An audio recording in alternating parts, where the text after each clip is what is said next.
Daddy Pa got that black and white car I think you got, Monty. But anyway, at that time the stake center was over in Aberdeen. That's about 30 miles away. And the old highway there had right-hand corners on it, about a dozen of them. And anyway, Daddy Pa had this new Dodge car, black and white, really neat. And Bishop Ralph's, he'd bought a new Oldsmobile, and it was a kind of a gray tone and really a 98 O's really a goer. And the Bishop was Lee May, and he just bought a 48 Packard, and it was really a fancy car.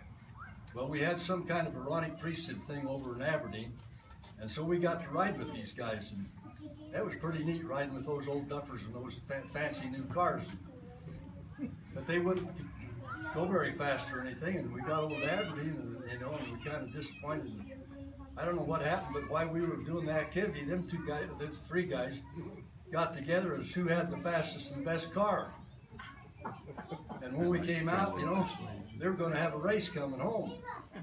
And there was a gravel parking lot, and they lined up together, and they were shaking their fists at each other and stuff and honking their horns, and we rode out of that parking lot you couldn't believe, and going around those corners, we were going around corners right angle, side by side at 70 miles an hour.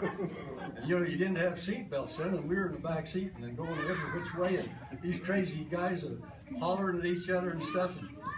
And anyway, they slowed down to go through American Falls. They didn't have interstates or anything then, and we got out on the other side in American Falls, and they lined up again, and away we went. And I don't remember who won, but when we got to Rockland, we were scared to death.